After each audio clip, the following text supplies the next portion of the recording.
¿Y qué dice esta ley? Es importante que la conozcáis porque, como ha dicho Larrea, hemos de saber a qué nos exponemos. Esta ley está publicada en este libro de cartas desde prisión para fastidiar a los que me persiguen, ¿verdad? Castiga con pena de prisión a quienes fomenten, promueven o inciten directa o indirectamente, ¿qué diablos es eso?, el odio, la hostilidad y la discriminación. Es decir, hasta ahora la tradición jurídica occidental afirmaba que la ley ha de ser clara, ha de ser muy bien enmarcada y muy precisa sobre el tipo de delito y cuál es el delito. No puede ser laxa, no puede ser indeterminada, porque de forma indirectamente tú, pues claro, puedes, si un día viene a jugar el Maccabi de Tel Aviv en un partido de baloncesto y los hinchas, lógicamente, están calentados y dicen ¡iros a casa! Ya está, ya, a la cárcel seguro si quiere el fiscal, porque eso es odio indirecto. Usted no le gusta el Maccabi de Tel Aviv porque prefiere el Vallecas, pues entonces usted es un antisemita. Entonces te pueden acusar cuando les dé la gana. Claro, esto la tradición jurídica occidental no permite estos desmanes, ¿verdad? Y luego dice, por motivos racistas. Pero ¿racismo de qué color y en qué dirección? Claro, hay muchos racismos, ¿no? Hay el racismo antiblanco, como sabéis. Prácticamente los blancos en Europa Occidental tienen complejo de ser blancos. De ahí que permitan que se haga con ellos lo que se está haciendo, ¿no? Hay un racismo antipalestino promovido por el Estado de Israel, brutal, donde edifican muros y alambradas y los dejan sin agua y se lo roban todo. Pero ese racismo no es castigado, solo se castiga en dirección contraria, ¿verdad? Y luego por motivos antisemitas. Una cosa que es increíble que nadie discuta cómo han conseguido estos judáncanos imponerlo a nivel planetario. Es decir, no hay ninguna ley que condene el anticatolicismo, que yo sepa. No hay ninguna ley que condene el anti-islamismo, que yo sepa. No hay ninguna ley que condene el antiamericanismo, que lo hay y mucho. Ninguna ley que condene el antigermanismo, el antiniponismo. No hay ninguna ley que condene a nadie que se meta con ningún pueblo, raza, religión o etnia. Pero el antisemitismo está perseguidísimo. ¿Por qué? Máxime, como han dicho esta mañana los amigos italianos, los palestinos, los norteafricanos, los árabes en general, salvo excepciones, quizá en Irak, pues son semitas también. Entonces, ¿qué se concibe como semitas? Semitas son solo los judíos, ¿no? Cuando en realidad el catolicismo, el cristianismo, las naciones occidentales no han sido antisemitas, porque no tenían la concepción racial de la identidad. Eran antijudíos, porque decían la religión judía es contraria a la humanidad, promueve el odio a todos aquellos que no sean judíos. Entonces es también un gol en la tradición jurídica occidental. Y sigue diciendo la ley,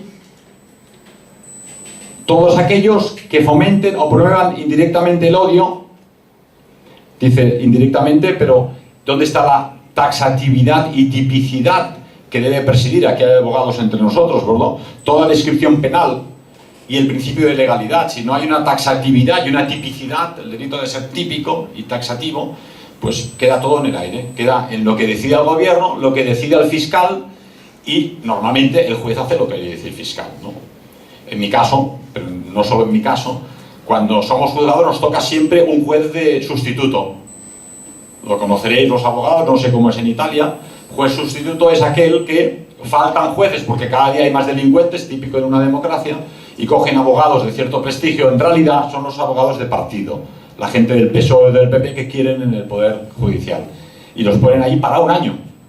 Pero claro, este juez está de juez un año y en enero le renuevan o no le renuevan el contrato.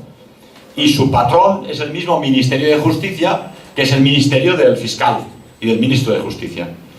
Y ya los tribunales europeos han decretado hace tiempo que los jueces sustitutos no aseguran la independencia judicial efectiva del Poder Judicial, ¿verdad?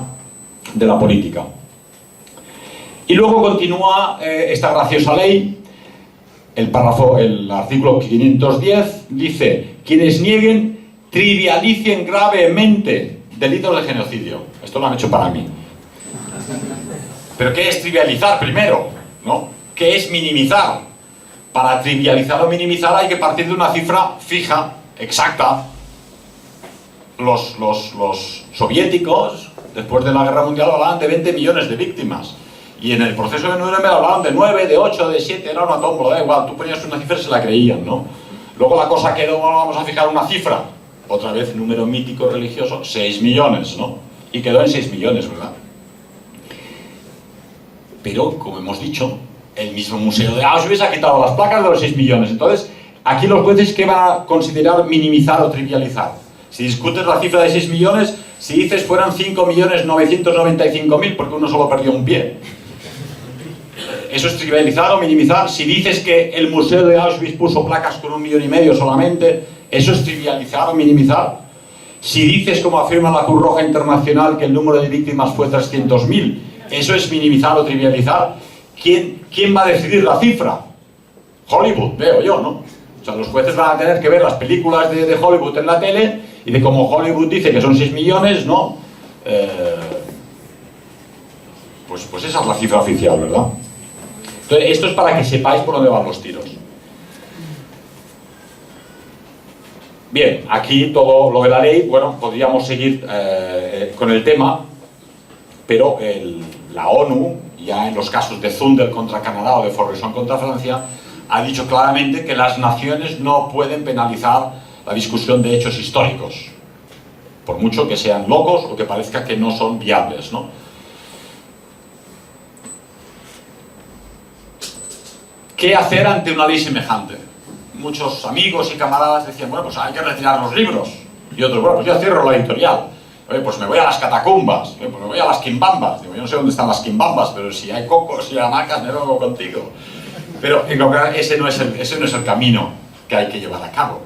El camino que hay que llevar a cabo es el de resistencia a ultranza, el de rebelión civil contra la injusticia y la arbitrariedad en plan soviético. Lo que están haciendo con esta ley en España y van a aplicar contra nosotros es simplemente perseguir al enemigo político, que somos nosotros. Yo ya sé que el pobre Montesquieu creía en la separación de poderes, pero la separación de poderes no ha existido nunca. Ni con los reyes absolutistas, ni con Hitler, ni con Franco, ni con Stalin, ni con los demócratas. Otra cosa es que se intente, lo cual es una buena intención. Pero la realidad es que cuando el poder político quiere condenar a alguien, lo condena y busca el medio de hacerlo de alguna forma, ¿verdad?